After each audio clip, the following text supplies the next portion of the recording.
Well, good morning, my friends, and welcome to this little chapel talk for today.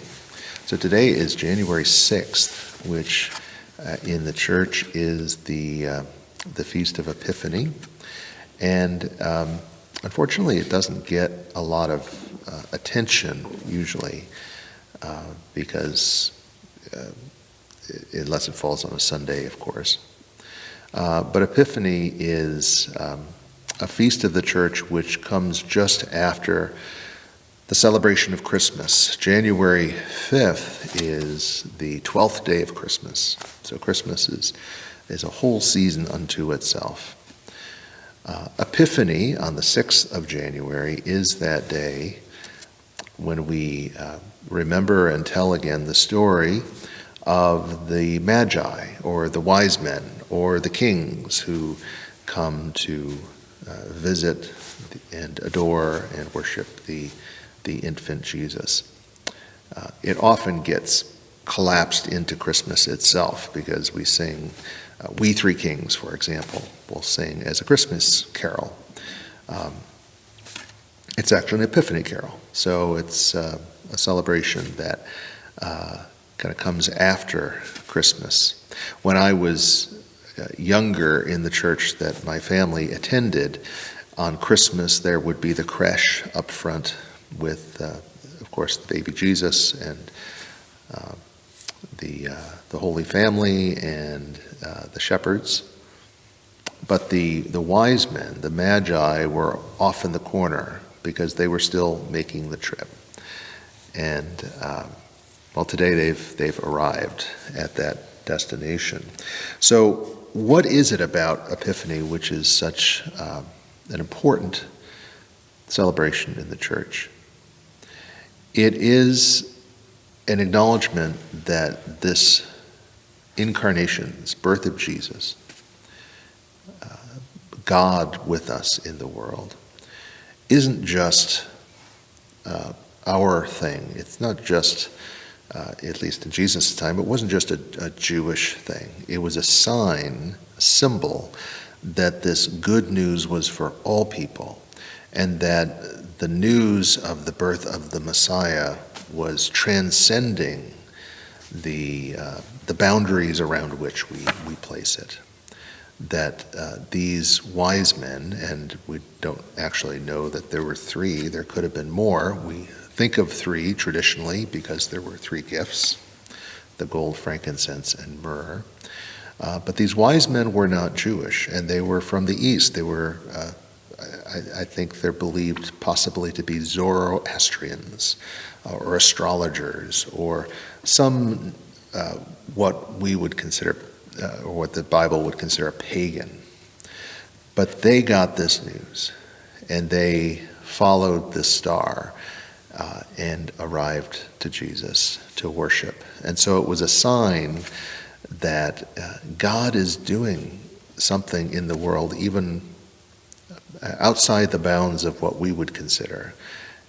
And apart from us, God is doing this work in the world. And we as Gentiles are part of that. We are kind of folded into this great ingathering, this news of this Messiah who has come as King of the world. So it's pretty cool.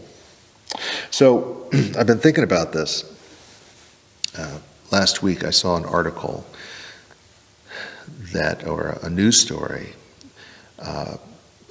quoting the Pew Research Group and the Pew Institute often will do surveys about religious affiliation. And we've known that the percentage of Americans that identify with a particular religion have been dropping. What's unusual is that in the last 5 years, they've dropped a lot further than they have in a while. So the statistic now, I think, is 29% of American adults identify as unaffiliated.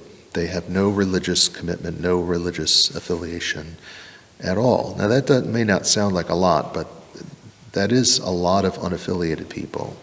That's 6% more than it was just 5 years ago. And so it's a sign that we are rapidly changing. Our society is rapidly changing. It's rapidly becoming less traditionally religious, less Christian, and some see that as a very threatening sign. And here I am in an institution, and that is certainly worrying on an institutional level. That and we see this all the time. We see a lack of, or I should say, a different kind of commitment. Fewer baptisms, fewer marriages, fewer kids in Sunday school, fewer people in worship, fewer, all along the line. And this trend has been accelerating. And that certainly is concerning in terms of a reflection, a reflection of are we being faithful in our calling? Are we reaching out? Or have we put God in a box, so to speak, and expected others to come, and not doing our part faithfully to tell the news, to invite? And so it leads to a lot of interesting questions, and I think this is something that we're going to be wrestling with for a long time. This is not a problem that's going to go away, and this is not a problem that's going to change overnight. We're definitely in a different world, and for years and years, I have heard about how we are in kind of a post-Constantinian society, and what that means is that the West has been largely Christian for hundreds and hundreds of years, and that is changed so that we can't assume that Christianity is the default religion. And maybe that's a good thing. But as tempted as we might be to be concerned or find this reality threatening, I think Epiphany maybe helps us a little bit, because it reminds us that even without us and outside of our little group, God is at work. The news is getting out there. God is active in the world. And God is calling us always to be more faithful to our calling, to not be obsessed by the numbers, but to be faithful in the ways of Jesus, to love, to forgive, to serve others. These may not be the most popular things, but they're really part of our calling, to be faithful to our baptismal calling, to be God's people. So, Epiphany, a light to the Gentiles, this star that the wise men followed. And we must continue to follow that light, even in the darkness, especially in the darkness. So thank you for joining me. Happy Epiphany, everybody. And God bless you, and we'll see you next time.